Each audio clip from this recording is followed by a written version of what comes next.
The warm-up is brought to you by Ford, built Ford proud. Well, LeBron James had two 50 pieces in his career at Madison Square Garden. One of those, a 52-point triple-double 2 days after Kobe dropped 61. LeBron currently just 80 points away from catching Kobe on the all-time scoring list. He once again will play at MSG tonight against the Knicks. Let's welcome in Kyle Goon, who covers the Lakers for the Southern California News Group. Anthony Davis, though, played just 23 minutes, took just 7 shots against Boston. It was his first game in almost 2 weeks. Did the Lakers bring him back too soon? I don't think so. I mean, a layoff like that is always going to take time. I mean, guys fall out of conditioning. I mean, it happens so quick, and I think you saw AD being a little labored. I mean, the fact of the matter is it just takes time to get that conditioning back. I think maybe in hindsight, the one thing that they didn't really do is get him a lot of on-court work, but that was just kind of a quirk of the schedule. But he was feeling good enough to go after playing a little bit on Saturday. But, I mean, it always takes time. So I think as AD kind of gets some more minutes under his belt tonight, I think they want to play him around 30 minutes tonight. He'll kind of get back in his groove. It's always tough. Well, that 22-point loss against the Celtics was the second largest margin of defeat for the Lakers this year. LeBron said, quote, "It was an old-fashioned butt whipping." Have you learned anything from the way this team has responded to losses earlier this season? Yeah, I mean, one of their goals that they've talked about is not losing 2 games in a row, and they brought it up again on Monday night. It was obviously a really disappointing game. They didn't bring it like they wanted to bring it. They feel like they're more capable defensively than they showed. They think they're a better rebounding team than they showed.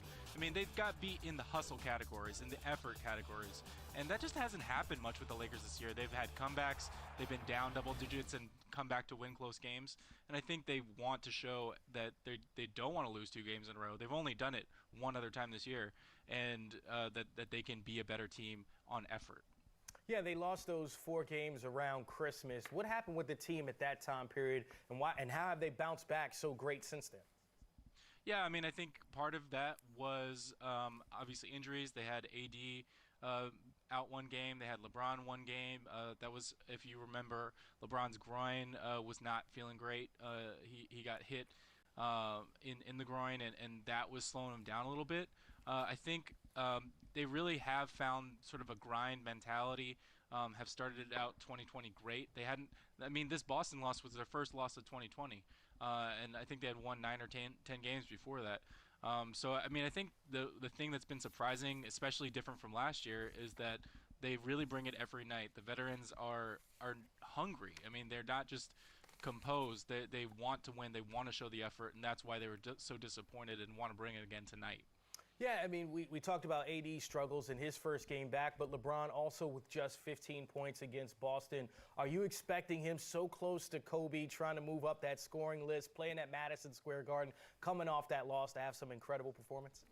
Absolutely, and I think everyone who is on Twitter knows that today's the anniversary of 81, and it's perhaps a special day. It is a special day in Lakers history.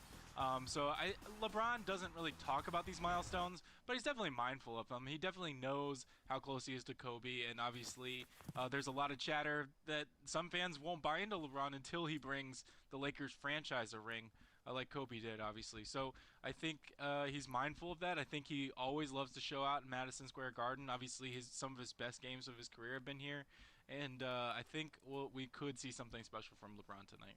Well, we all hope so, because that'll be fun and entertaining. Kyle Goon, thanks for stopping by the warm-up. We appreciate you. Thank you. Isiah, speaking of MSG, as a player, when you walk into that building, do you feel an extra sense of, oh, I want to give a performance for people to remember? I think people always feel that way about, when they play in New York, whether, when it's at Madison Square Garden, because that place is so, revered in terms of great performances and great entertainers wanting to perform and do their best there. And then it's the media capital. So you always want to have your best performances there and basically let it be known that you have arrived. And if you haven't arrived, then you're here. Madison Square Garden is one of those basically just those iconic venues where people want to play well because of the mystique of the building, for all the stars that are going to be in the front row. the Knicks can be as bad as they want to be, but if you go to Madison Square Garden, it's going to be Spike Lee and Rihanna, Beyonce, Jay-Z.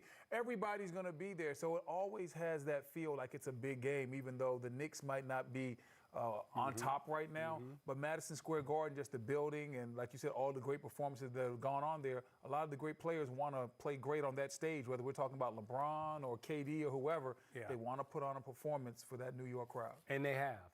Oh, yeah. Yeah, they have. It seemed like for a while the Lakers were cruising, right? I mean, that, like you heard, first loss of this new year coming 3 weeks into the season.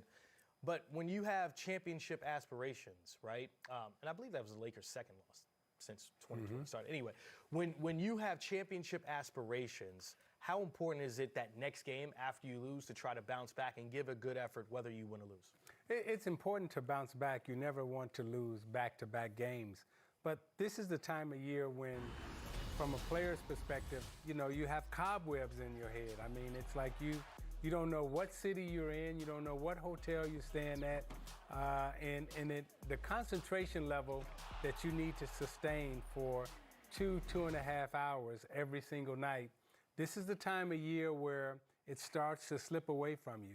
But this is the time of year where the good teams in the league, they're able to sustain concentration, and they're able to carry it all the way to the All-Star break, and then they're able to bounce back and really rev it up again after the All-Star break. But right now, during this period of time, you're going to see a lot of upsets. You're going to see a lot of crazy performances because this is the time in the NBA where, you know, just you have no idea where you're at. When you're a championship level team, you hit on the head that you don't want to lose 2 back-to-back. And more importantly, you want to get that mantra out there to all the players that we're building on for something that's big time. We want to make sure that every game we're trying to get a little bit better. It's like a stepping stone. So, of course, yeah, they didn't play their best game. They lost to Boston. But what we don't want to do is have another setback because we have bigger goals than the Knicks and Brooklyn, the 2 teams that the Lakers are going to play next. Our goals are to be the NBA champions. And that means we have to do the right things on a consistent basis, understand what we didn't do well in Boston, and make sure that when we go play New York and Madison Square Garden, that we learn from that. And so that's the biggest thing for me. Championship level teams say, okay, that wasn't our A game. We can't have our C game 2 nights in a row. You know, there's going to be some nights where you have your C game, but it can't be 2 nights in a row because we have bigger aspirations than most other teams in the league. Yeah, and again, I would not be surprised if the Lakers find themselves in a dogfight tonight because, again, this is the time of year where everybody is just kind of a little foggy upstairs in terms of sustaining and maintaining concentration. And what's really interesting, you see how good the Lakers are on the road this season, 18-4. But they're 4-3 on the road against Eastern Conference teams. So you got to think, traveling from LA, coming all the way east, and facing these teams. I mean, it'll start to wear on you. Maybe but this again, this is the tough time of year. You know, these are the dog days, and concentration from a player standpoint, even a coaching standpoint. I mean, everybody is just a little like, I can't wait until the break comes. And some teams leave early, and hopefully the Lakers mentally haven't left early. Yeah, we'll see. Well, LeBron James is in the building, ready to play at Madison Square Garden. Oh, okay. Is he wearing kind of Knicks colors there? Is that an orange hat?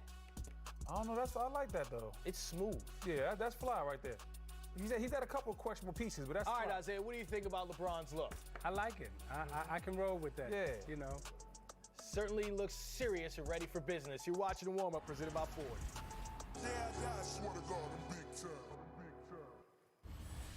I think there's certain key words when we talk about basketball players like intangibles, motor, how hard do they play, and you notice he kept pointing, I'm a competitor. Like, we can talk about what aspects of his game are great, but Isaiah, when you see him play, he's ripping the ball from other guys. He's trying to dunk on people. There's a ferociousness to his game. Yeah, key word competitor. I mean, he likes to compete. He will compete. And that's something that you really can't teach. I mean, that's just something that you either have that or you don't. And he seems to have that competition gene that wants to make him go out and try to be the best. I think playing under Coach K and spending a little time at Duke under Coach K, under his guidance, as we know, people from North Carolina and Duke, those players that get good coaching in that ACC from there, they come out and they want to compete. And Zion is a guy who will compete. I like what you said when you talk about competitor having that competitiveness and wanting to go out there and always do your best, because there are some guys that they have the skill but they're low motor.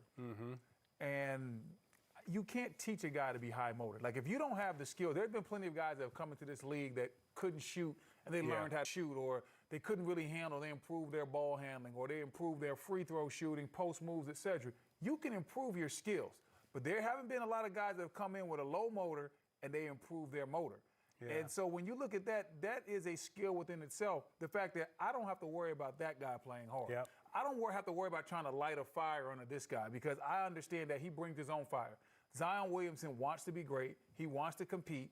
And when he goes out there, it's just something about him. Even when you talk to guys that played against him at AAU and some of the coaches, talking to Sam Mitchell, who coached Zion, who works here, he said, this kid just wants it more than some of those other kids. He said, man, I would see him talking before the games to his friends, and they'd be laughing and joking, and then they jump that ball up, and he would try to go tear that guy's head off. And that's the type of competitiveness that you need. That's the type of competitiveness that I know the old school bad boy Pistons would love. I can see that smile on your face, Zeke. Yeah, that's my kind of guy. And that's what I think is missing from the game a lot of times. Is everybody doesn't have that I just want to go at you mentality. Zion's not looking out there to make any friends in between those lines. We can be friends off the court, but once we step on that court, you mine. Yes. He's a point forward, so would he qualify at 6'6" for House of Haywood in the future? Yeah, he's okay, a power then we forward. good. No, we claiming him as a little man. Come on, man. I just want to have him more in the He can be anything he wants to be. How about another lefty who's been balling out? Ben Simmons, without Joel Embiid the last 7 games, how about this? Scored 20 points in each of his last 5 games, the longest streak of his career. Okay, Ben stepping his game up.